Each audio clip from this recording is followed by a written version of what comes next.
Hello, good afternoon. Hi, Hadicha. Hi. Hi. So today is the 25th of June. It's almost 1:30 in the afternoon here in Germany, where I am at.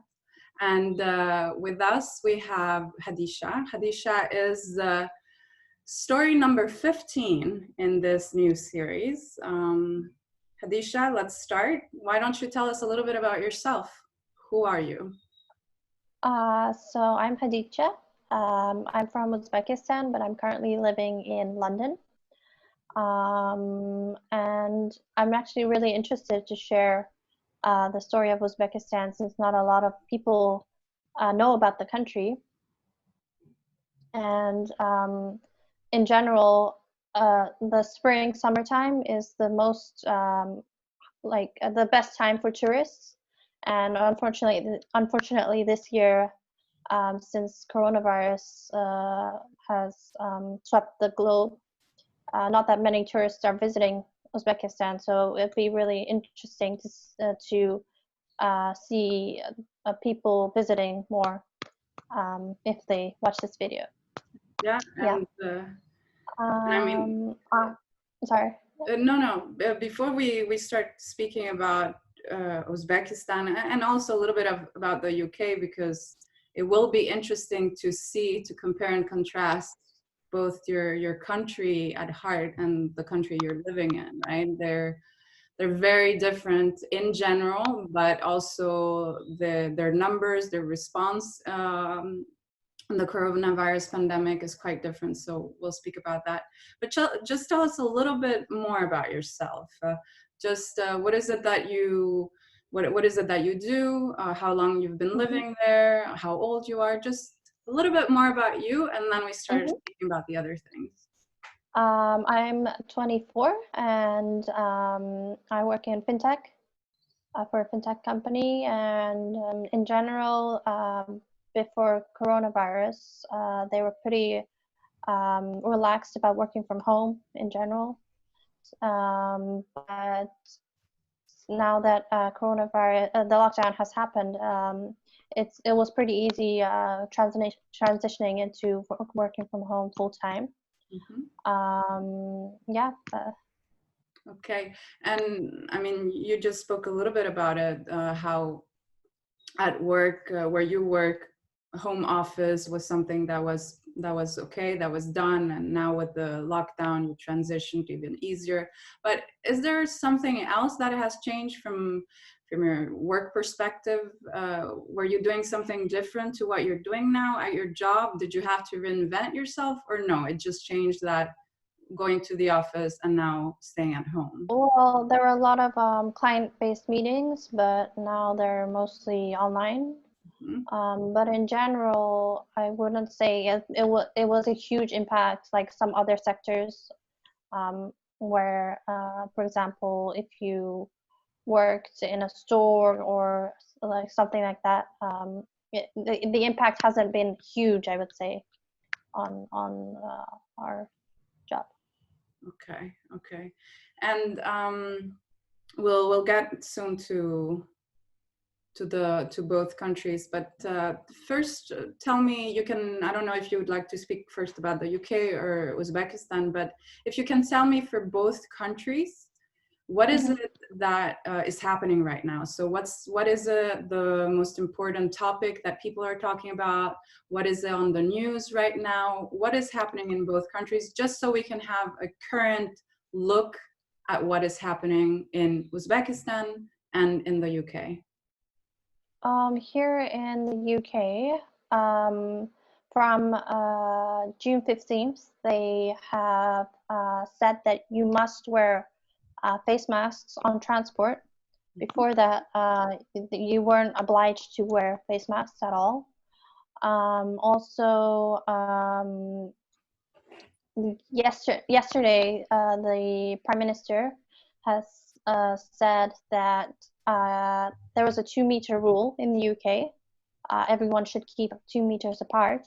But yesterday, the Prime Minister has said that if 2 meters is not possible, then people should stay at least 1 meter apart from each other, but with precautions such as face masks or face coverings. And then also from the 15th of June, the stores have opened up, and hopefully from 4th of July, they've announced that pubs, cafes, restaurants, and hairdressers can also slowly begin to open up. In terms of Uzbekistan,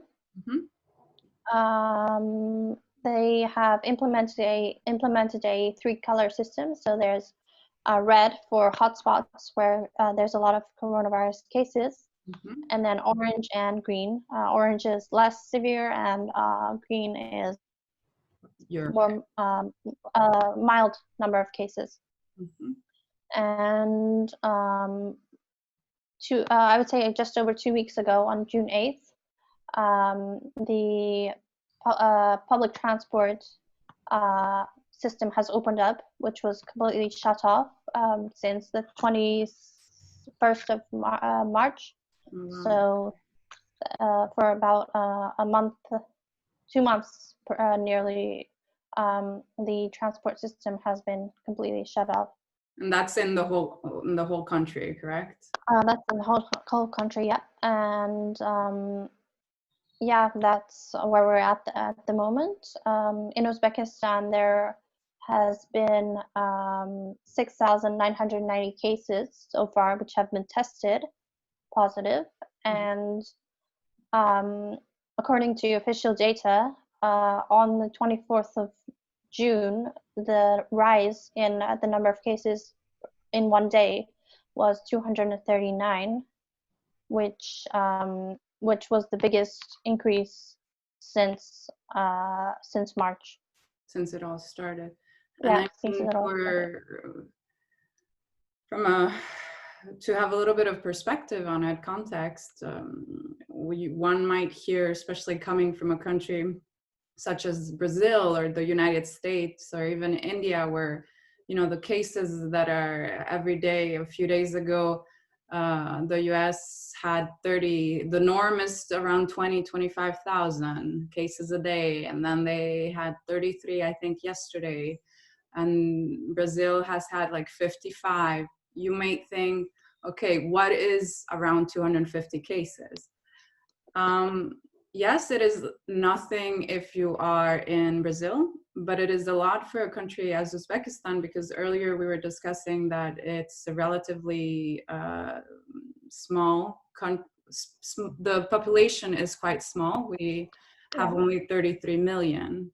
So cases, a rise in cases to such a big number, 250, is a little bit alarming. And if you think about it, you just mentioned the 8th of June was when transportation opened.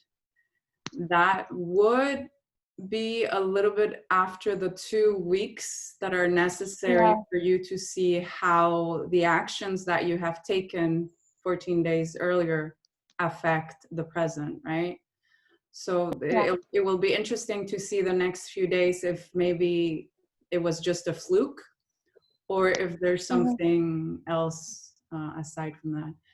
And just for comparison, for those that are watching us and those that will be watching us, so we said, Hadicha said that the total cases for Uzbekistan is almost at 7,000, and the UK, where she's at right now, is 306,000 cases.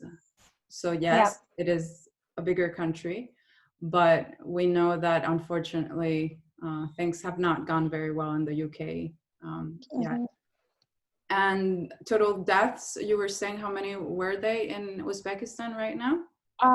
Total deaths was 20, which seems very small in comparison with other countries.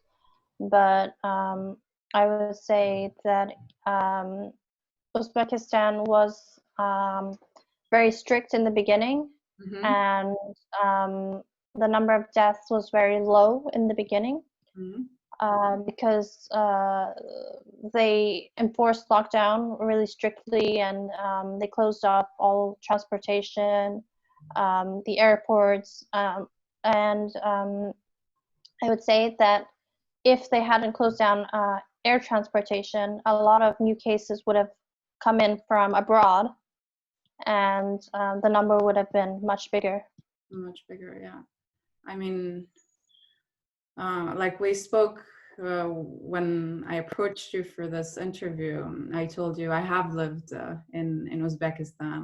When I was little, I lived in Tashkent, and I have very, very fond memories of the country, of the food and everything, and the people. I remember the people being very, very good, very nice, very welcoming. And I really hope as things start easing up, just like transportation has opened and so on, that people are still cautious. Unfortunately, to compare with other countries to see what not being careful or just letting go can cause. Always, obviously, the economy, you were telling us that Uzbekistan is a country that in the spring and in the summer relies a lot in tourism. So they are suffering, they were suffering economically.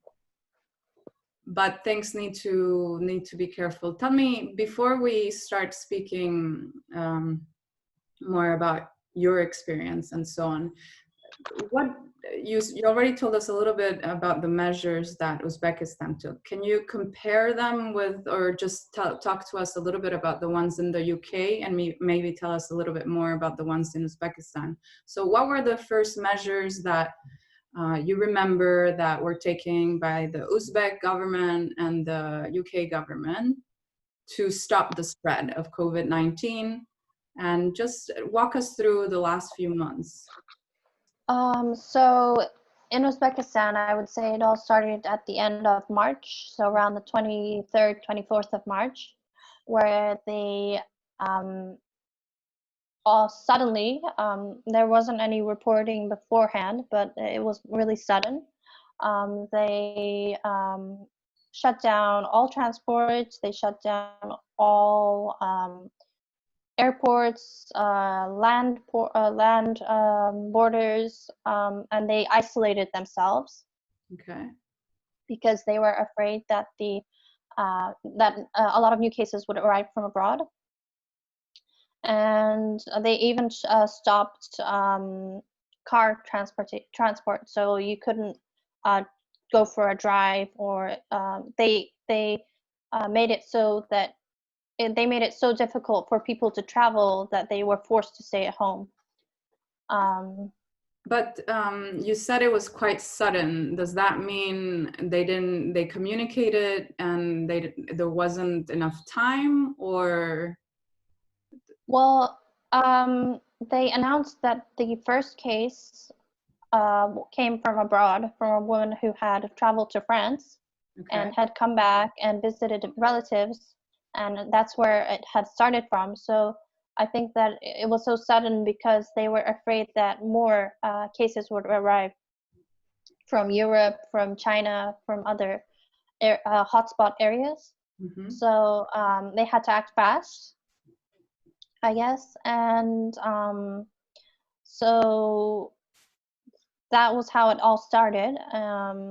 And slowly they began to allow cars to travel from, I think it was 30th of April, so after a month.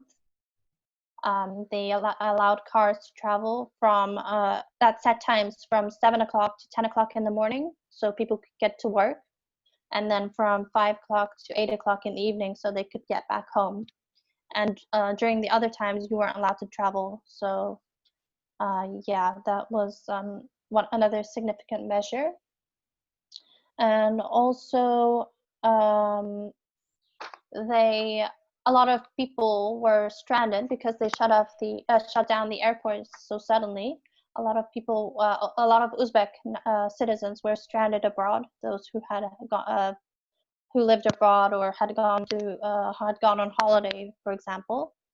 And so the government built 10,000 shipping containers like the metal containers. They built little isolation units, and they introduced charter flights to areas where there were a lot of Uzbek citizens. So, for example, Moscow, Istanbul, to China, to Russia in general. Yeah, and they brought those people back home on the charter flights, and they had to stay in the containers for 14 days to ensure that they weren't bringing the virus with them So from this abroad. was okay. So this was like a isolation place. Uh, Okay. yeah, it was you were only allowed to you were not allowed to leave the container. There was a bathroom, a TV, air conditioning unit, and a bed, and you weren't allowed to leave the container for 14 days At all. You didn't even at have all. time to. Oh wow. Okay. That must have And been.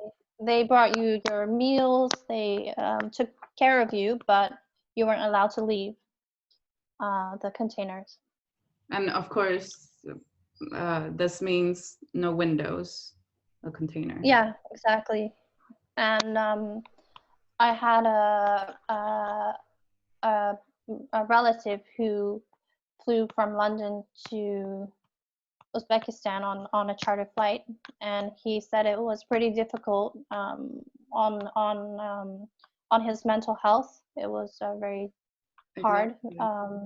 because it's just something that you're not used to really, because you can go outside, you can take a walk, like get some fresh Or at air. least look outside, right? Yeah, exactly.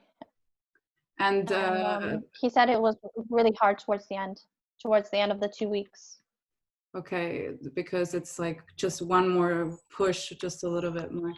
Tell me, Yeah. did he say, or do you know about? I assume they were allowed to have their laptops and phones and everything. Was there internet? Like, were they allowed to communicate with the outside world? Like, Well, actually, no, they weren't allowed to communicate with the outside world. They were given their phones were taken away, their phones, laptops, iPads, all of that. But they were given a like a old style phone, like a brick phone, like a Nokia phone. They could communicate with relatives, and but there was no internet connection. so just Yeah. phone call. Is there I mean, nowadays, I'm not sure how it is in Uzbekistan right now, but I assume the very bare minimum there is for you to have internet in your phone, correct? Mhm. So, Yeah. is there a reason why the government decided no, you can't keep your own phone where you already have, you know, your SIM with 4G or 3G or 5G or whatever it is that has internet, or to the Um, news or so on? well, I guess it was never really explained. Um, in the It wasn't really explained, but before you boarded the flight, you had to sign a document saying that you are willing to go into quarantine for 14 days at this container site, Everything was and explained there. Okay. that they would take all your technology devices and put them in quarantine as well. Yeah, but it was never explained really why Why? exactly. Okay. Why? Yeah. I guess maybe also I'm assuming here a little bit, but I don't know. Maybe a reason would have been to not panic, so to just start reading social media news around what's happening in Uzbekistan and around the world. But at the same time, you also have the other side of the coin that by not doing that, you actually panic more because you start imagining things, right? So it's Yeah, And I guess it's also so that people don't start posting on social media Yeah. about well, like exactly what it's like in quarantine, I guess. But it's this I hadn't heard, I hadn't read about this. So thank you very much for sharing.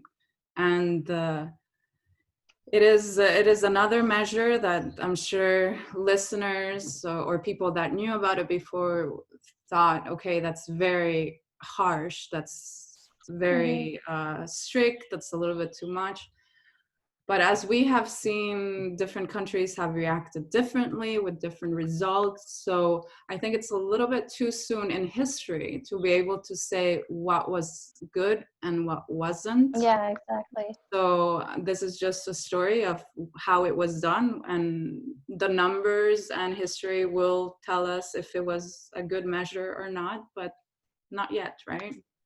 Yeah, exactly. Yeah. And okay, and anything else about Uzbekistan, or do you want to tell us a little bit more about the UK? About Uzbekistan, I would just say that I think that they, compared to the UK, they what they did well was they implemented different zones. So they isolated hotspots. Mm-hmm. So they made red zones, yellow zones, and green zones, which isn't something I've seen in the UK. But it meant that, for example, if there was a case in a certain neighborhood, they could isolate the surrounding area and ask people to quarantine, and the other areas that weren't hotspots wouldn't be as affected, I guess. Mm-hmm. I think it was more effective in Uzbekistan, this method, because there were not that many cases that needed to be controlled compared to the UK, where there were thousands of cases. So it was easier for the authorities to clamp down on a specific hotspot.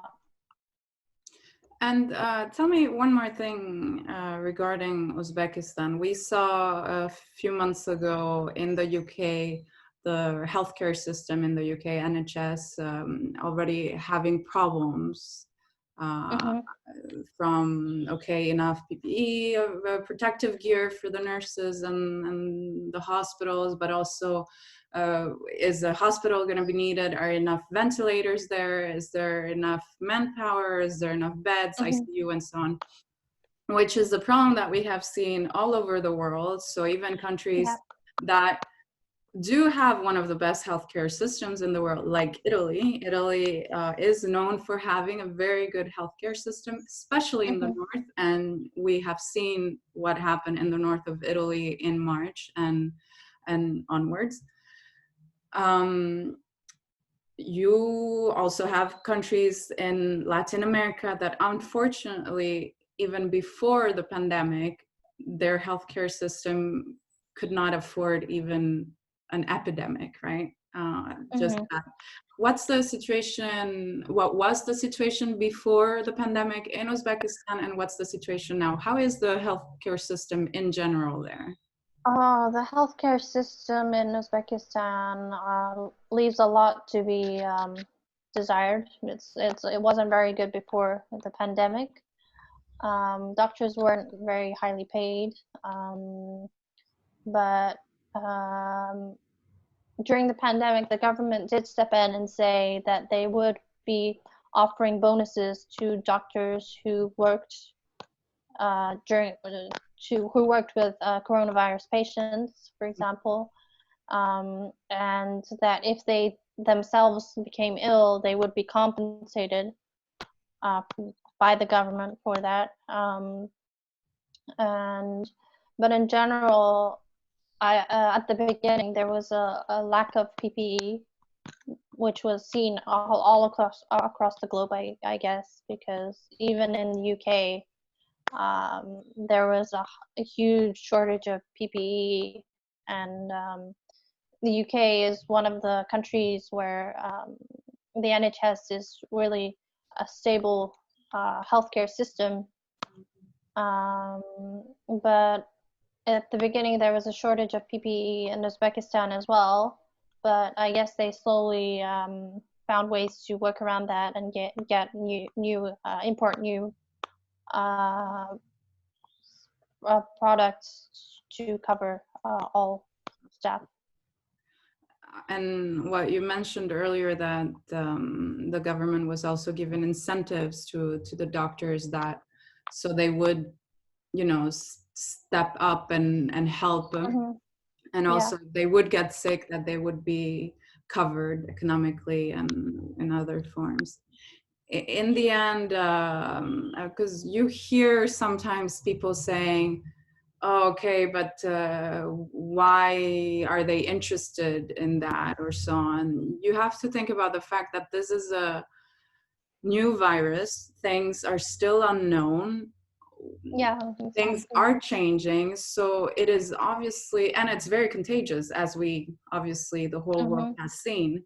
So you do need to give a little bit more incentive than any other day, right, to the doctors, Mm-hmm. to the medical staff, just so they know, okay, we know it's going to be harder, but we will help you and we need your help. So Yeah. yeah, it's a thing that we should always remember, and not be so fast in criticizing why certain things are done in hospitals. Exactly. um okay, I mean, we've spoken a lot about both countries, both measures. Talking tourism, so right now, as you are well aware, in Europe, the borders are opening up. Traveling has Mm-hmm. started and will really kick off from next week onwards, from one country Mm-hmm. to another. Obviously, you have people that are cautious but very happy, because that should mean that the economy, you know, there's movement in the economy and there's traveling. It is summer. It is tourism season. It is needed. But Mm-hmm. then you have the other side that is saying, no, this is inviting trouble. Certain countries just going in and out from others, so inflow and outflow shouldn't be done that way, especially countries, for instance, the UK, that now are traveling and they can travel to countries like Spain, Mm-hmm. which you have some, like I said, you have some people that are like, yes, it will be fine, go for it. And then you have some people that are saying, no, it doesn't make sense that two of the hardest hit countries in Europe now are going to be able to go in and out. And the last I had read a few days ago, 2-3 days ago, Spain was looking into and had decided, or almost decided, that no quarantine would be necessary. So Yeah, I've heard about that too. exactly. So that makes it harder, because if of course, if you're not quarantined, how am I supposed to know if you're infected or not? And even these Mm-hmm. certificates, some countries around the world are asking for travelers to show a certificate that they've been tested negative 48 hours before, 24 hours before, 72 hours before.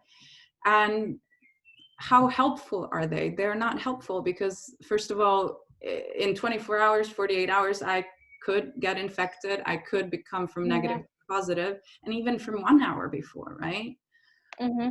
So it's very difficult in general. Tell me a little bit for Uzbekistan, and also maybe if you have anything else to add for the UK.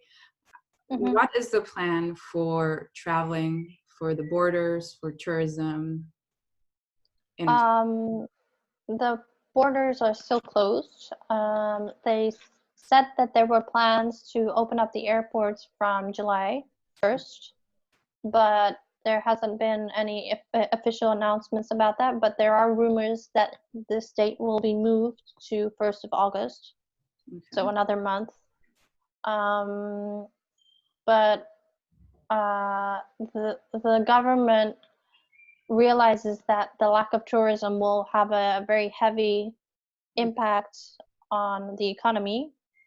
So I know that they have been incentivizing tourists to visit by saying that once the borders are open, if a tourist comes to Uzbekistan, for example, and catches coronavirus, that the government will compensate them monetarily compensate them for that. There's no full information about how much that will be or how that will happen, how they can make sure that the person was infected in Uzbekistan. But that's the situation right now. But as far as I know, the borders, they were planning to open them on July 1st, but there are rumors that it will be moved further down. And from what you know, or what or the rumors that are going around, I'm assuming that based on this incentive that may happen from the Uzbek government, does that mean that there won't be any quarantine for travelers coming into the country? The news outlets have reported that there will be monetary compensation, but there's there's not much more information about it yet. Right. So we still don't know if we'll have to see. Yeah, maybe in 2 weeks' time when we have the second interview, things will be a bit clearer. But right now, there's not much information on that. Okay. And for the UK, the UK, from the 15th of June, I think it was, that people coming into the country have to quarantine for 2 weeks. Mm-hmm. But before that date, before 15th of June, there's no such quarantine obligation. You could come into the country, stay for a couple of days, and then fly back, and there was nothing stopping you. For example, I heard that Heathrow Airport was working at 5% of its usual capacity, but there were still flights coming in every day, and people they might have been quarantining by themselves on their own initiative, but in general, there was no rule saying that you have to quarantine. Yeah,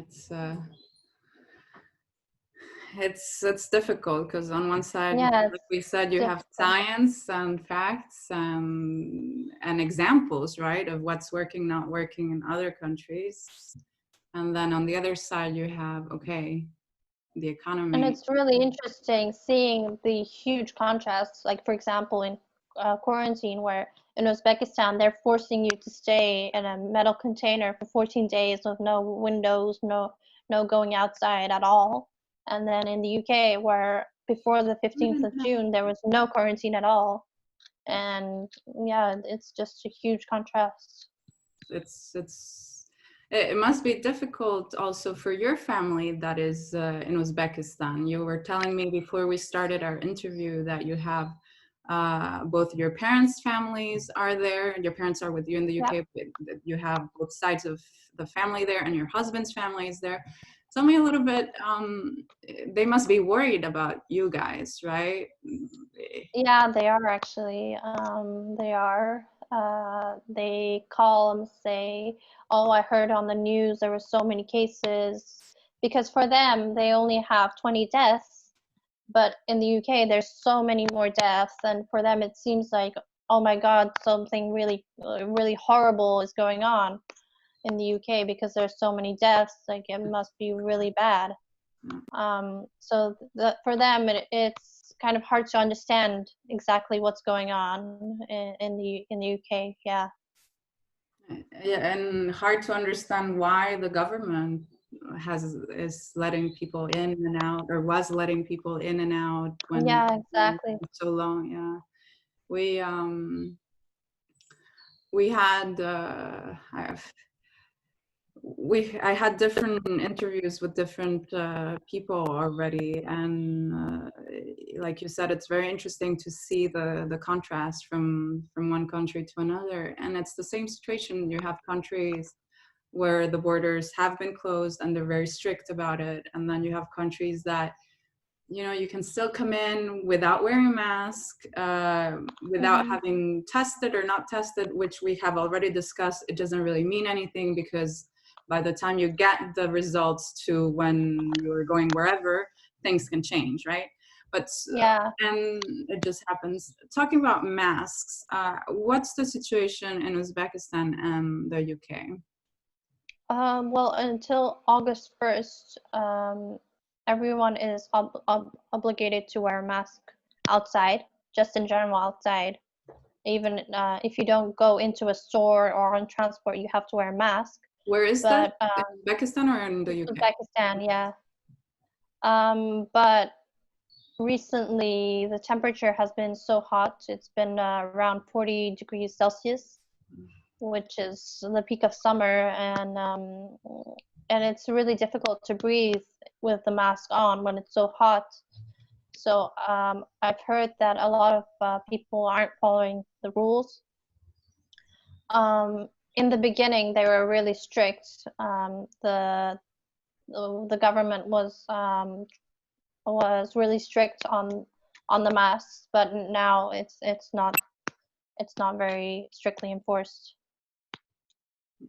Difficult. And But in the UK, the only place where you must wear a mask is on public transport. okay. People that was only implemented on the 15th of June as well. Okay. But for example, when I've been on buses to go to the supermarket, for example, I've seen that on some buses the driver won't let you on unless you're wearing a mask. Good. But on other buses, people haven't been wearing masks, and no one has been telling them you should be wearing a mask. So it's Difficult.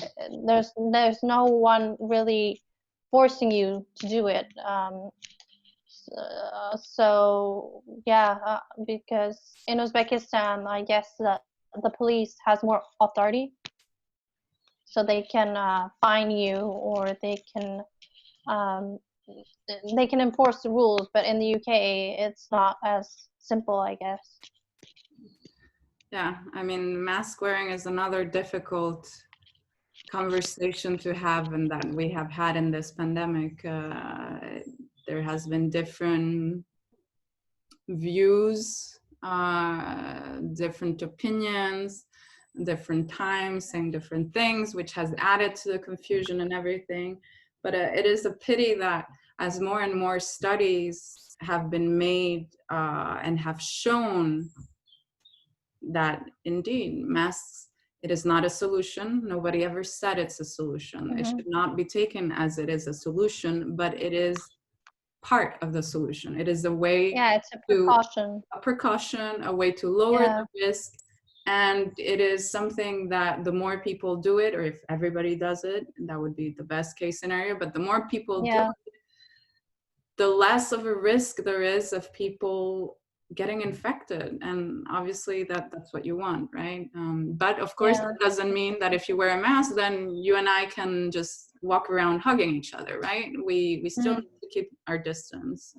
Yeah, exactly. And you did mention a very good point, because even here today in Germany, earlier, it was quite hot. The air was heavy and not a very nice feeling. And just the thought, I'm at home obviously right now talking to you, but just the thought of going outside and having to wear the mask, which in Germany you don't have to. You only have to wear a mask if you are going to a supermarket or in a store or so on. But still, it is difficult. So this summer will be very difficult for the mask, the necessary mask wearing. We have been talking a lot, and we still have some questions. It's been so interesting. Thank you very much for finding the time. Let me just say it now. Let's continue, unless there's something else that you think it's No, well, we can continue. I think we've spoken enough about what measures were taken in both Uzbekistan and the UK. You have given us a quite comprehensive overlook of the past few months. And now I'd like to change a little bit the topic, so not focus so much on both your countries, but more focus on you. Mm-hmm. Can you tell me, was there a moment maybe, or maybe there was something that you read, something that you watched, something that you heard, something that you thought, I don't know. When was it that you realized that what was going on was more serious than what had been said, what had been thought? When did you realize, okay, this outbreak, this epidemic, and then this pandemic is more serious than what they're saying or what you know? Is there a Mm-hmm. specific moment, or was it something gradual that Um, just, happened with time and it wasn't a shock? at the beginning of March, myself and my partner, we were ill. We don't know if it was coronavirus because there was no testing at the time. But we had symptoms, so we stayed at home for 2 weeks on our own initiative. There was no one telling us that you should stay home, but we did it on our own initiative because we'd heard about stories from Italy, from China, and we did that. And then I guess the moment that it became really serious um, was that the government, the UK government here, they were saying that schools won't be closed. It's still fine for children to go to school. There's no problem with that. But then suddenly, at the end of March, they decided to close down schools. And that was when something shifted and something went, oh, so it must be really bad, because they were saying that it's okay for kids to go to school, that it's fine, there's no problem. But now that they're saying that schools should be closed, there must be something that's bigger than we thought it would be. So I guess the closing of the schools was one of the biggest moments when I realized that it was something really serious. It was real and serious. That was. Yeah. And you mentioned your partner, that he also quarantined with you because you guys were sick and you didn't know Yeah. what it was and so on. Do you by any chance know when his moment was, or was it, or? Well, we had been following the news, especially with Italy. Mhm. Italy had been in the news quite a lot, so we were kind of already a little bit wary Yeah. of what was going on, and so that's why we decided to stay at home for over 2 weeks after we become ill.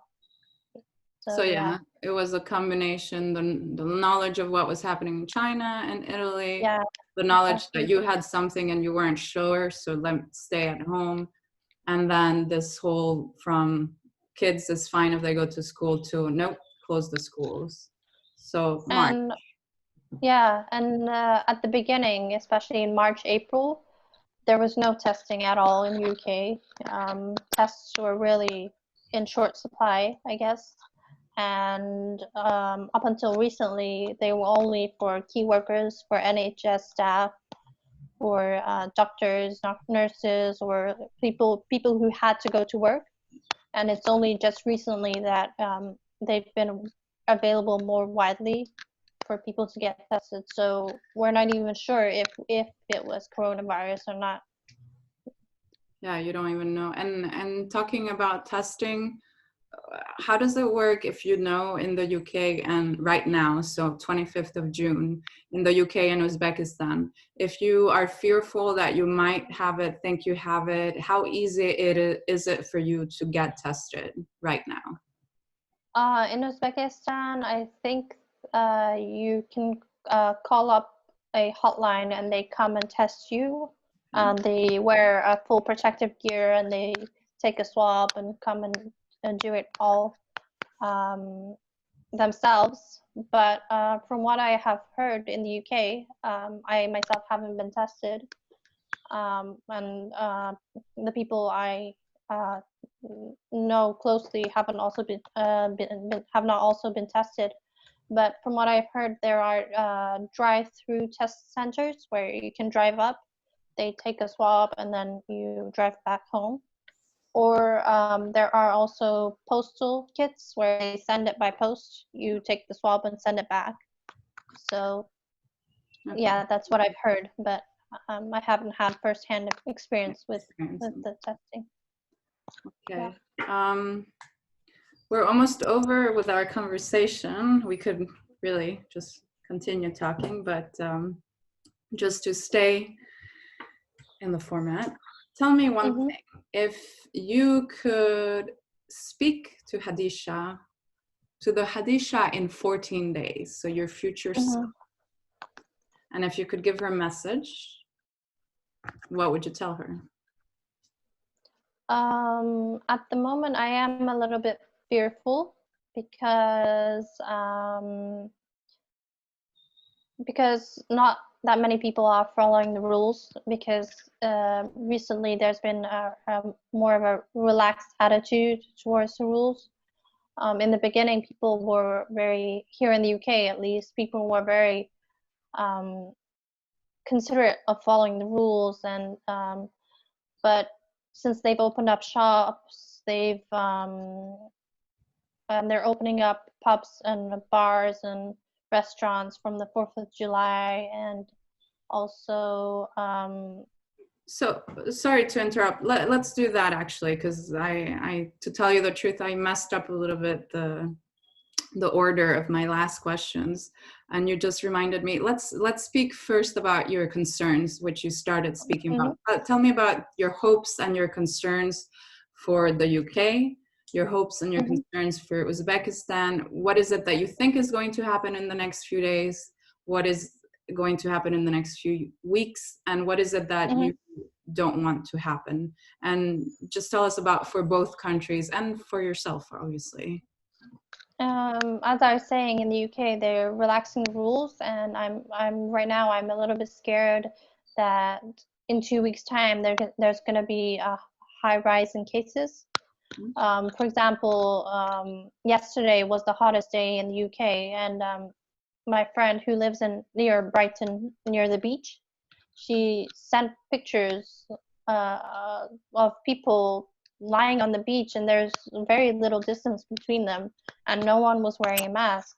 So it's kind of as if, because the weather's so hot and the stores are beginning to open, that people have just forgotten about lockdown and keeping distance, really. So yeah, right now I'm just fearful there might be a second wave or an increase again in the number of cases. Yeah, but at the same time, economically, it's not really viable to keep the country in lockdown for indefinite time period. So it's really a balance that needs like the decision needs to be made, really, where that balance is. In Uzbekistan also, a lot of people don't have much savings. People live month by month on the earnings that they make each month. So it's been difficult for them also, especially those who work in markets or have their own businesses, because they don't have an income for that month, and they've been finding it difficult to provide for themselves, really. So, and another point is that we haven't mentioned is that the government in the UK has been providing financial support for businesses, for people who are out of work, who can't work because of the pandemic. And it might not be a lot. I think it's about 80% of how much you've been earning, but it might not be a lot, really, but it's much more than what's been given in Uzbekistan, which is nothing. Nothing. They haven't really been.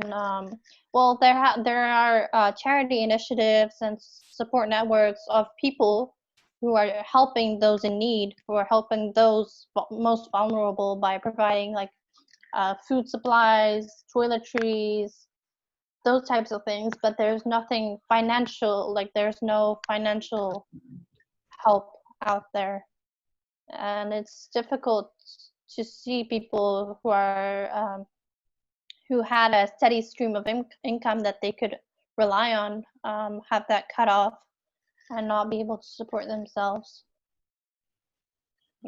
Yeah, it's like you said, it is difficult.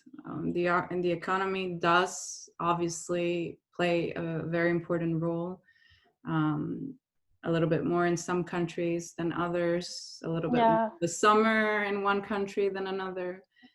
And it's very, very, very difficult. And yes, it is not viable to just keep the whole world or a whole country locked down indefinitely. But at the same time, we have seen that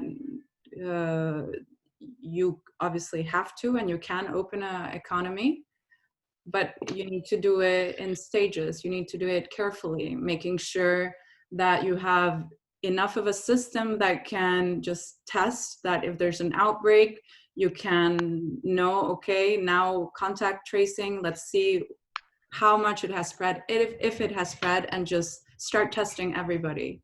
Because the problem is, if you have small outbreaks or even different types of outbreaks at the same time, but if you have a system, a supportive system that can, surround, identify, know, and act, then you're okay. You just, it's just something that your country is living with.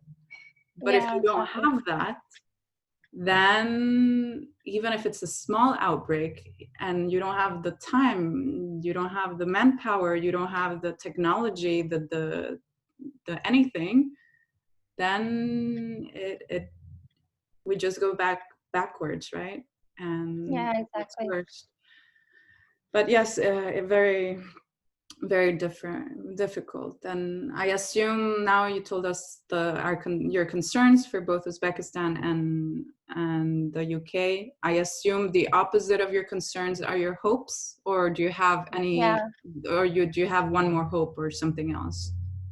Well, generally speaking, my hope is that things will get better.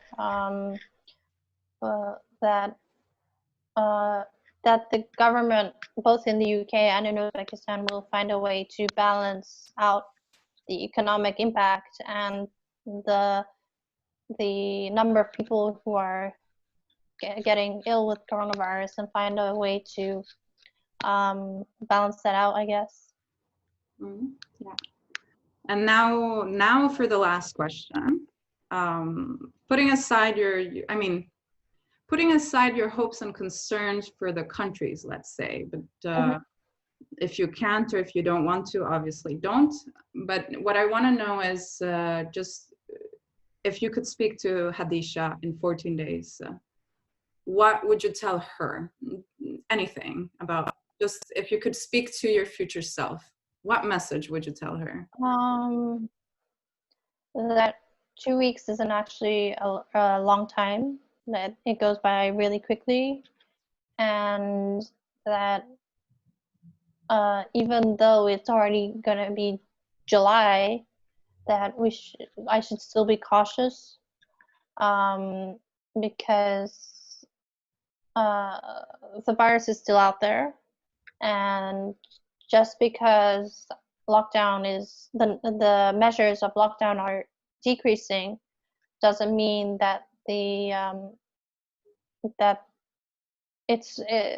the virus has been eradicated, really. So that's what I would tell myself firstly, and also that in general, that it's difficult to see people not following the rules. So I guess I'll tell myself to follow the rules, to wear a mask even though it's hot, and to keep a distance where possible, really, and avoid big crowds. And that this year probably going abroad on holiday will not be an option as well. Yeah, so that's what I would tell myself in 2 weeks. In 2 weeks. So it's a good message. Be cautious, be conscious, and just keep on going, right? Yeah. Keep on going. Hadicha, it has been a pleasure talking to you. I could have continued talking to you about Uzbekistan, about the UK, and just seeing your perspective from two such different countries, and just you're right smack in the middle. And it has been really, really nice. And I will see you in 14 days. Yeah, it was great talking to you and comparing the two countries, which isn't something I've done personally. And it's been wonderful talking to you. Thank you. Thanks. And see you in 14 days. Yeah, see you in 14 days. Bye.